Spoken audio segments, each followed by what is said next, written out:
जय जगत साथियों। हिंद स्वराज के अध्ययन के क्रम में गतांक से आगे प्रश्नकर्ता का प्रश्न है, यह आपने ठीक कहा, दादा भाई नौरोजी की इज्जत करना चाहिए। यह तो समझ सकते हैं, उन्होंने और उनके जैसे दूसरे पुरुषों ने जो काम किए हैं उनके बगैर हम आज का जोश महसूस नहीं कर पाते। यह बात ठीक लगती है, लेकिन यही बात प्रोफेसर गोखले साहब के बारे में हम कैसे मान सकते हैं? वे तो अंग्रेज़ों के बड़े भाई बंद बनकर बैठे हैं। वे तो कहते हैं कि अंग्रेज़ों से हमें बहुत कुछ सीखना है, अंग्रेज़ों की राजनीति से हम वाकिफ़ हो जाएं, तभी स्वराज्य की बातचीत की जाए। उन साहब के भाषणों से तो मैं ऊब गया हूँ। गांधी जी उत्तर देते हैं, आप ऊब गए हैं, यह दिखता है कि आपका मिजाज उतावला है, और यह दिखाता है कि आपका मिजाज उतावला है।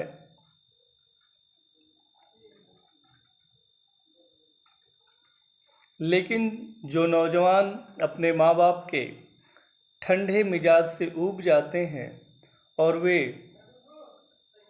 अगर अपने साथ न दौड़े तो गुस्सा होते हैं, वे अपने माँ बाप का अनादर करते हैं, ऐसा हम समझते हैं। प्रोफेसर गोखले के बारे में भी ऐसा ही समझना चाहिए। क्या हुआ अगर प्रोफेसर गोखले हमारे साथ नहीं दौड़ते हैं? स्वराज्य भुगतने की इच्छा रखने वाली प्रजा अपने बुजुर्गों का तिरस्कार नहीं कर सकती। अगर दूसरे की इज्जत करने की आदत हम खो बैठे हैं तो हम निकम्मे हो जाएंगे। जो प्रौढ़ और तजर्बेकार हैं वे ही स्वराज्य भुगत सकते हैं, न कि बेलगाम लोग। और देखिए कि जब प्रोफेसर गोखले ने हिंदुस्तान की शिक्षा के लिए त्याग किया तब ऐसे कितने हिंदुस्तानी थे। मैं तो ख़ास तौर पर मानता हूं कि प्रोफेसर गोखले जो कुछ भी करते हैं वह शुद्ध भाव से और हिंदुस्तान का हित मान कर करते हैं।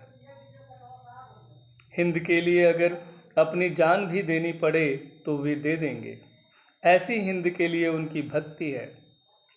वे जो कुछ कहते हैं वह किसी की खुशामद करने के लिए नहीं, बल्कि सही मान कर कहते हैं। इसलिए हमारे मन में उनके लिए पूज्य भाव होना चाहिए। प्रश्नकर्ता, तो क्या वे साहब जो कहते हैं उसके मुताबिक हमें भी करना चाहिए? गांधी जी कहते हैं, मैं ऐसा कुछ नहीं कहता। अगर हम शुद्ध बुद्धि से अलग राय रखते हैं तो उस राय के मुताबिक चलने की सलाह खुद प्रोफेसर साहब हमें देंगे। हमारा मुख्य काम तो यह है कि हम उनके कामों की निंदा न करें। हमसे वे महान हैं ऐसा मानें और यकीन करें कि उनके मुकाबले में हमने हिंद के लिए कुछ भी नहीं किया है। उनके बारे में कुछ अखबार जो अशिष्टतापूर्वक लिखते हैं उसकी हमें निंदा करनी चाहिए, और प्रोफेसर गोखले जैसों को हमें स्वराज्य के स्तंभ मानना चाहिए। उनके ख्याल गलत और हमारे सही हैं या हमारे ख्यालों के मुताबिक न बरतने वाले देश के दुश्मन हैं, ऐसा मान लेना बुरी भावना है। आप जो कुछ कहते हैं वह अब मेरी समझ में कुछ आता है, फिर भी मुझे उसके बारे में सोचना होगा। पर मिस्टर ह्यूम, सर विलियम बैडरबर्न वगैरह के बारे में आपने जो कहा उसमें तो हद हो गई। जो नियम हिंदुस्तानियों के बारे में है वही अंग्रेज़ों के बारे में समझना चाहिए।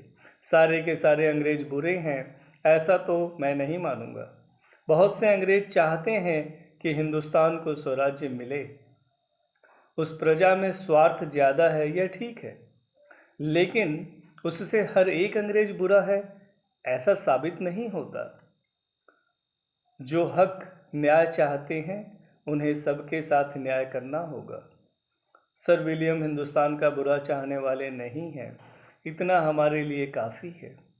ज्यों-ज्यों हम आगे बढ़ेंगे त्यों-त्यों आप देखेंगे कि हम न्याय की भावना से काम लेंगे तो हिंदुस्तान का छुटकारा जल्दी होगा। आप यह भी देखेंगे कि अगर हम तमाम अंग्रेज़ों से द्वेष करेंगे तो उससे स्वराज्य दूर ही जाने वाला है, लेकिन अगर उनके साथ भी न्याय करेंगे तो स्वराज्य के लिए हमें उनकी मदद मिलेगी।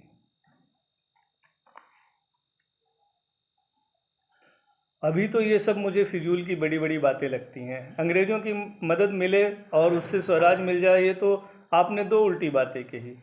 लेकिन इस सवाल का हल अभी मुझे नहीं चाहिए, उसमें समय बिताना बेकार है। स्वराज कैसे मिलेगा यह जब आप बताएंगे तब शायद हमारे विचार मैं समझ सकूं, तो मैं समझ सकूं।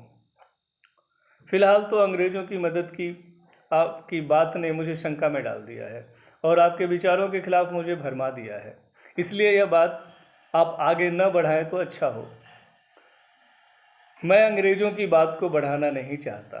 आप शंका में पड़ गए, इसकी कोई फिक्र नहीं। मुझे जो महत्व की बात कहनी है उसे पहले से ही बता देना ठीक होगा। आपकी शंका को धीरज से दूर करना मेरा फ़र्ज़ है। आपकी यह बात मुझे पसंद आई। इससे मुझे जो ठीक लगे वह बात कहने में मुझे हिम्मत आई है। अब भी मेरी एक शंका रह गई है। कांग्रेस के आरंभ में स्वराज की नींव पड़ी, यह कैसे कहा जा सकता है? देखिए, कांग्रेस ने अलग अलग जगहों पर हिंदुस्तानियों को इकट्ठा करके उनमें हम एक राष्ट्र हैं ऐसा जोश पैदा किया। कांग्रेस पर सरकार की कड़ी नज़र रहती है। महसूल का हक प्रजा को होना चाहिए, ऐसी मांग कांग्रेस ने हमेशा की है। जैसा स्वराज्य कनाडा में है वैसा स्वराज्य कांग्रेस ने हमेशा चाहा है। वैसा स्वराज्य मिलेगा या नहीं मिलेगा, वैसा स्वराज हमें चाहिए या नहीं चाहिए, उससे बढ़कर दूसरा कोई स्वराज्य है या नहीं, यह सवाल अलग है। मुझे दिखाना तो इतना ही है कि कांग्रेस हिंद को स्वराज्य का रस चखाया। इसका यश कोई और लेना चाहे तो वह ठीक न होगा और हम भी ऐसा माने तो बेकदर ठहरेंगे। इतना ही नहीं बल्कि जो मकसद हम हासिल करना चाहते हैं उसमें मुसीबतें पैदा होंगी। कांग्रेस को अलग समझने और स्वराज्य के खिलाफ मानने से हम उसका उपयोग नहीं कर सकेंगे। जय हिंद साथियों, इस अंक में इतना ही। धन्यवाद, नमस्कार।